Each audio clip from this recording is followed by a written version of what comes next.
بسم الله الرحمن الرحیم. زما عزتمن درونو خويندو ډاکټر آصف اظهار یو پیر بیا تاسو سره نن درته یو بل ډیر زبردست سیس خیمه هغه باره کې سوچو کوي او دا که تاسو استعمال کوي نو تاسو صحت به ور سره ډیر خي او زی تاسو ته کم از کم په دې لږ سات کې تاسو د دې کم از کم لس فائدې خیمه. نو دا لس فائدې تاسو حاصلول شي د سنه جناب چوارا یا کجورا کدا تاسو په پیو کې خوشته کوي او دا استعمالوي ریګولر طریقې سره نو دینه به تاسو ته څه فائدې حاصلېږي. که تاسو چواره والی یا تاسو کجوره والی نو که تاسو چې خیال کړی وي چې تاسو وجود کمزوري دي پکې راشي تاسو ته ولګي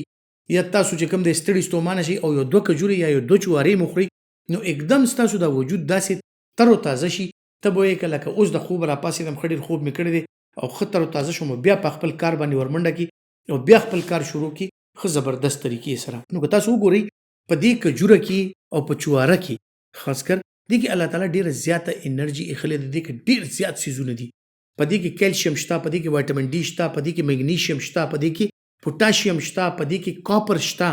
ډیر داسې سيزونه پکې دي چې هغه زموږ د وجود لپاره انتهایی زیات ضروری دي. لکه څنګه چې ما د مګنیشیم ذکر وکړو مګنیشیم باندې چې ته 1200 روپے په یو پیک ټابلیټس باندې ورکې نو هغه نه کجوري چواره وروړه قدرتی طور پر ته ملاويږي نه به پکې د اوور ډوز خطر وي نه به پکې د ایکسپایری خطر وي د ایس خطر پکې نه صرف او صرف دا وي چې تا قدرتی سیس دې چې کوم خپل هم خوري شي خپل بچو ته هم ورکول شي خپل مور پلار او مشرانو ته به هم ورکول شي په کور کې ټول استعمالول شي. نو که تاسو دا سيزونه تاسو ته آیرن پکې خډیر دی وټامین سی پکې خډیر دی وټامین ای پکې خډیر دی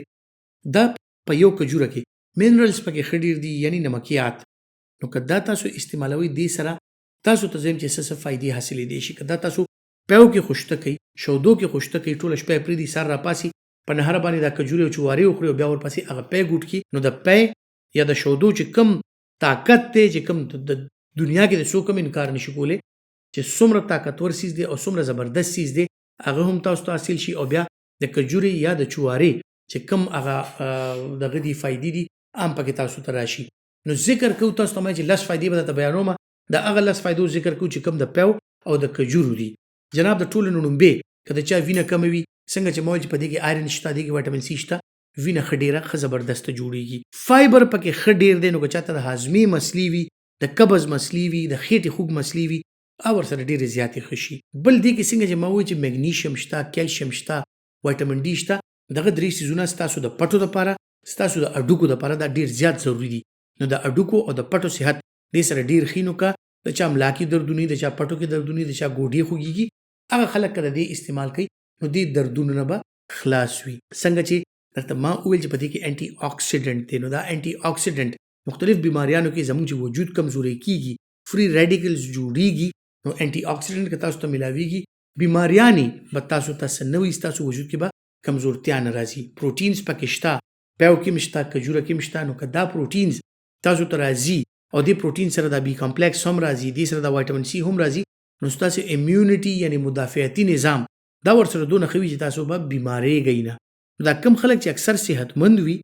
او تاسو وګورئ اکثر خلک ویره د فلاني نه بیماریږي ماشاءالله ډیر صحتمند دي ډیر ښه صحت دي وړه بیماری ورته سنوي نو دا ځکه چې د ډایټ خوي د ایکسرسایز کوي او د په خوراک کې هغه سيزونه لري کوم کې بیلانس ډایټ وي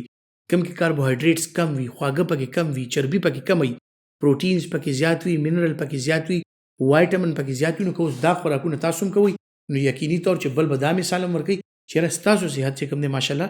ډیر زیات خدي او تاسو بیماری غین نو امیونټي بوستر دی که تاسو امیونټي بوست کول غواړي هغه سره تاسو امیونټي ډیر خشي. بیا که تاسو خیال کړی اکثر خلک چې بیماران شي ویره بیماری هم خشوه خو کمزوري نه خکېږي. اوس که د بیماری نه بعد د ډنګي نه بعد د ټایفاید نه بعد د ملیریا نه بعد یا داسې مختلف بیماریان تاسو تیرې کړي نن سبا چې څنګه دا سوپر فلو دا هغې نه بعد دا کمزورتیا ډېره زیاتې وي بیماري مې ټیک شوې ده او کمزورتیا مې نښه کېږي نو که دا پی او دا کجوري یا چواري دا تاسو استعمالوئ نو هغې سره به یقیني طور ډېر زیات ښه ستاسو وجود به ورسره ډېر زیات ښه وي. بل په دې کې څنګه چې ما وویل چې وایټامین ای شته داسې مختلف څیزونه نور شته ستاسو د سترګو نظر ستاسو عصبي تناو عصبي کمزوري دا ټول کمی نو ستاسو جسمانی او عصبي صحت ورسره ډیر زیات خوي. بل که څوک په وزن کې کمی کول غواړي وزن کمول غواړي هغه لپاره انتهایی زبردست چیز دی یو پورا یو ټایم خوراک دی چې هغه نه بعد به تاسو کاربوهایډریټس او داسې زونه نالي نو ستاسو د وزن کمیدو کې د دې ډېر غټ رول راتلی شي. شوګر، بلډ پریشر. د بلډ پریشر مریضان یقیني طور د دې استعمال کولی شي، خو د شوګر مریضانو لپاره د کې یو ریډ سیګنل یا یو ریډ لایټ شته، ځکه چې په کجوره کې او په جواره دواړو کې د کاربوهایډریټس شته. خو که تاسو یو یا دوه کجوري یا دوه جوارې واخلئ او د هغې په دغه باندې چې کوم دی نور کاربوهایډریټس نه اخلئ، نو یقیني طور تاسو لپاره فایده مند دی. نو د شوګر مریضان هم چې د چا شوګر کنټرول وي، ایکسرسایز کوي، یو یا دوه کجوري جوارې هغې بالکل استعمالولی شي، خو نور کاربوهایډریټس یې کم کړي، د غنمو روټۍ دې لږه کمه کړي، چاول یا وریجې دې لږې کمې کړي، نو کاربوهایډریټس به کم شي او د کجوري انرژي به تاسو ته حاصل شي، ځکه چې کوم کاربوهایډریټس پکار دي تاسو ته د ضروري تاسو ته الریډي ملاویږي. بل زموږ د برین خوراک چې کوم دی هغه کاربوهایډریټس دي، هغه ګلوکوز دی، نو په کجوره کې جواره کې شته، دې نه تاسو ته یاداشت ورسره ډېر زبردست وي، انرژي ورسره एकदम بحال شي، چې څنګه ما وختي وویل د ویډیو په سټارټ کې چې څنګه تاسو وخورئ موړ هم شي ورسره او एकदम د وجود کې هغه انرژي راشي چې بالکل ورسره فرش شي. نو زبردست انرژي بوسټر دی. نو که دغه زهرو په شان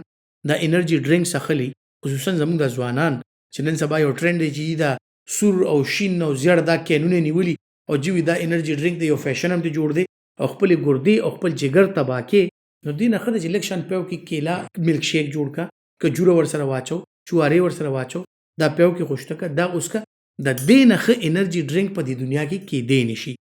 هر قسم ته انرژي زه به طور یو ډاکټر دا چیلنج در کوم چې دغه انرژي ډرینکس تاسو کوم سکئ دغه وګورئ، دغه کنټینټس وګورئ او بیا ملک شیک د کیلې، کجوري، چوارې د دې ملک شیک د دې کنټینټس او د دې نیوټرنټس وګورئ. دا تاسو چې کوم آرټیفیشل انرژي ډرینکس کوي که دې نه ښه نه و، ما ته وایي چې یاره ډاکټر صاحب ته دې د خپله ډګري وسوځوه، زه به درته وسوځوم،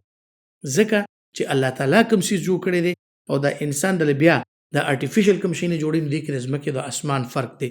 سایډ افیکټس د هغې بالکل نشته. دا انرژي ډرینکس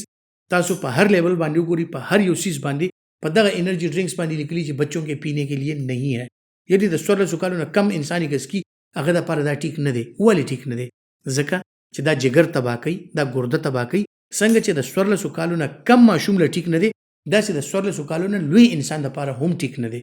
نو دا اسې په یو برانډ باندې یا په دغه باندې ځان دوکه کول وقتي طور چې دا ماته انرژي راکوي، دا ډېر ښه څیز دی، دا درته زه لیکلي در کوم چې دا زهر دي چې تاسو خپل بدن ته داخلوئ. نیچرل څیزونو ته راشئ، کجوره، چواره، پی، ملک شیکس، دا څیزونه اوس کوئ. نو که د دې ماته چا څه سایډ افیکټ ثابت کړ، زه به درته جرم درکړم. نو زه تاسو ته مشوره، نصیحت د دواړو په طور دا ویم چې د نیچرل څیزونو استعمال وکړئ انرژي دپاره، نو تاسو ته به یقینا انرژي هم ترې حاصلېږي. بله خبره، زنانو کې اکثر د هارمونل مسلې راځي،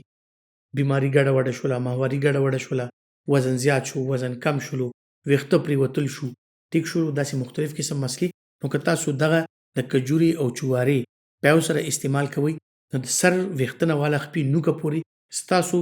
هر اندام چې کوم دی هغه فرش وي، هغه بهترین وي، هغې ته به انرژي میلاویږي، تازه وینه به جوړیږي، ستاسو صحت به ښي، بغیر د څه نقصان نه به انشاءالله ستاسو صحت ښه وي. امید لرم چې دا معلومات به ستاسو لپاره فایده مند وي، او که تاسو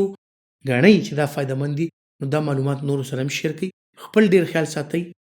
الله پامان.